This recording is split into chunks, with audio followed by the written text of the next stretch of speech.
This last lecture, we learnt about heat transfer by conduction. In this lecture, it will be convection.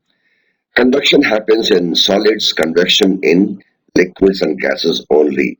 There are two types, natural convection and forced convection. We will see some experiments on convection and we will talk of several natural convection currents like land and sea breeze, trade winds, ocean currents, and also in our day-to-day life, the way we pump water around a car engine to cool it, the way we design our hot water geyser so that water circulates and becomes uniformly warm. There are lots of practical examples of convection. Welcome to the portals of real learning.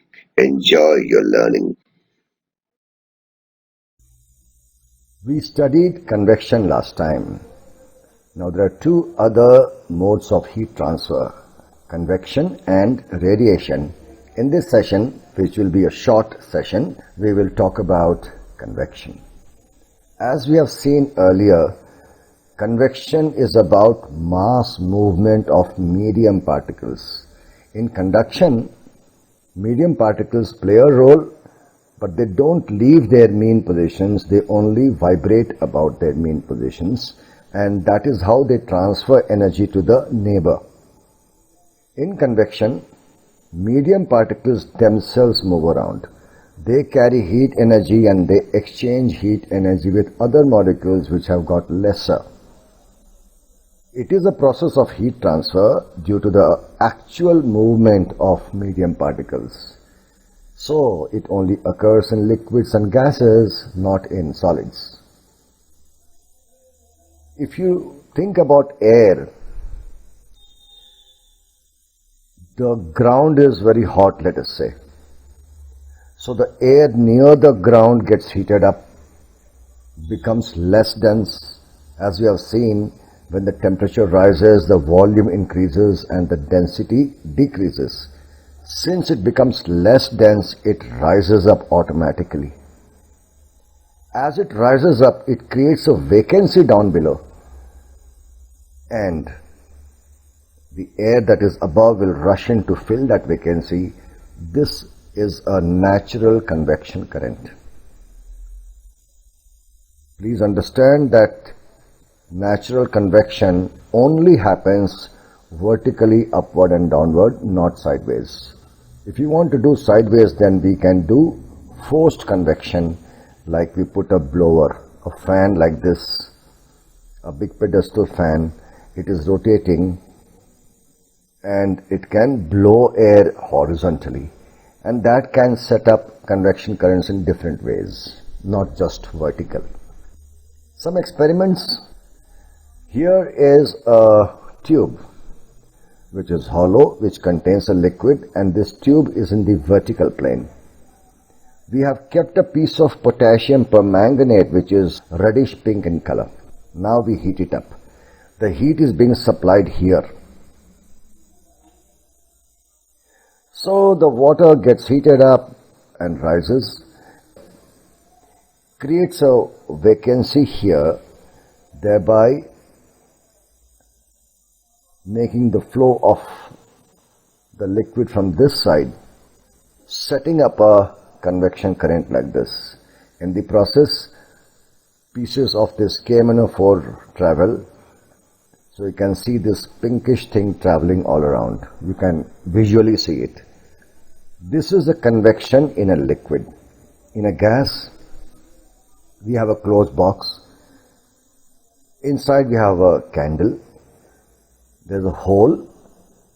So the air here is hot, it rises up.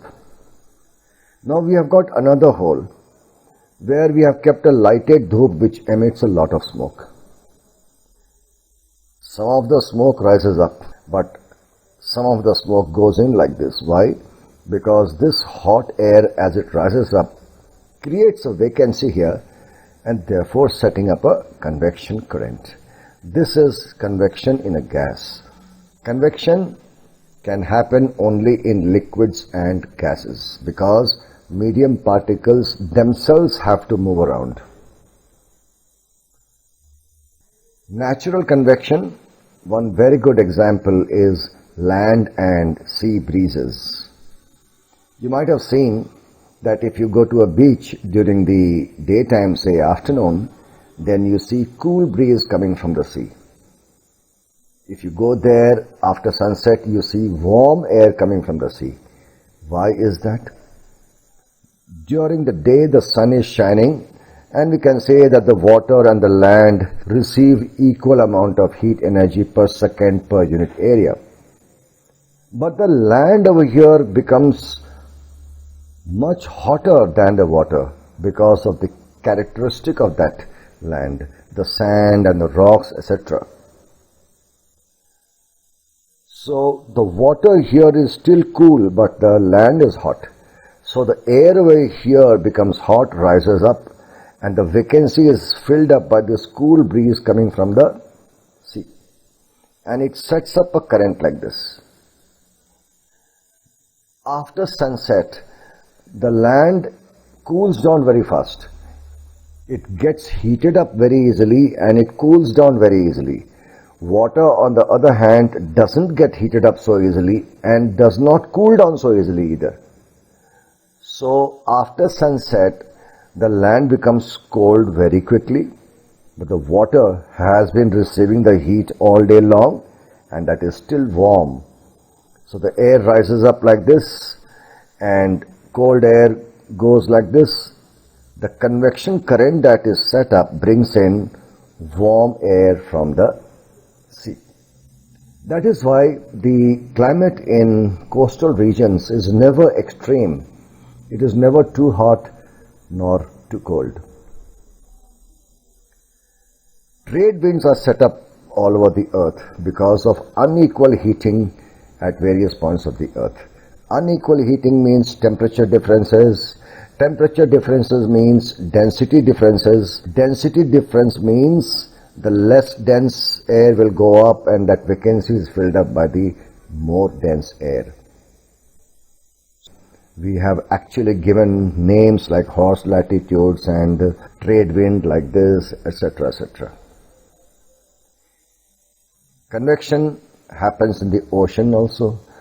So if this is the equator, then here is a tropical region where we have currents of warm water flowing around because the tropical region is warmer than the polar region. In the polar region shown by these white lines, we have currents of cold water. So ocean currents are set up, trade winds are set up, all due to unequal heating of various parts of the earth. We can actually enable convection and make use of that. In our room, we need fresh air to circulate all the time. Now, in a room, there are lots of people, they are all breathing. They are breathing out hot air and this hot air will rise up. We make a ventilator, so hot air goes out of the ventilator. We have our doors and windows open. That vacancy is filled up by cold air coming from outside and fresh air also coming from outside. That is ventilation by convection. Factories do the same thing. Hot and harmful gases leave from this chimney and this vacancy is filled up by cold air coming in from below. That is also convection. In a fridge, the freezer is right on top because all this cold air will naturally go to the bottom because of its higher density, setting up a convection current. And convection current inside the fridge ensures that all the food items kept over there are at the same temperature or very similar temperature. The other thing is, have you ever wondered why air conditioners are always placed high up on the wall near the ceiling, whereas room heaters are kept at the floor level? Why is it? Think of the AC. This is a room, this is the AC. AC will cool the air in its vicinity. In its vicinity, that cold air will come down because of its higher density, setting up a convection current so that the entire room is cooled. If you kept the AC down below, then the air that is cooled in its vicinity will stay there only. It won't go up on its own because it has got higher density. On the other hand, you should put a heater down below so that the entire room gets heated up. The hot air will automatically rise up, setting up a convection current. So we can enable convection in various ways and take advantage of it. Another example of using convection is in a water heater. This picture is of a gas geyser. So gas is coming in and heat is being supplied like this. So water here becomes hot, becomes less dense and rises. Then it encounters an open tube, it rises up through that open tube, and that's where we get our warm water, which is the outlet. The vacancy that has been created is filled up by water coming in through another tube which is kept higher, through which cold water is coming in, and that is the inlet. Very important that this level should be the closest level so that hot water can enter through that. This is also convection. In a car engine, we use convection. Engine produces a lot of heat. We need to continuously cool it. So this is the engine which is very hot. We need to cool it. It will do heat exchange with a cold liquid, which is usually a combination of water and some coolant liquid. It is being circulated around the engine by a pump. So this liquid is cold and the engine is hot, so they do the heat exchange. In the process, the coolant and water become hot. We need to cool it back again. How do we do that? Because it is hot, it will rise up through this tube and then due to gravity fall through this radiator. Now here it will do heat exchange with the incoming air. The car is going from right to left. With respect to the car, the air is coming from left to right at a high speed because car is going at a high speed. Now there is a heat exchange between this hot liquid and this cold air, so the liquid becomes cool once again. Now it is ready to be pumped back into the engine. This is also convection. It is a convection current. So that is about convection. As I told you, this will be a short session. In the next session, we will talk about radiation.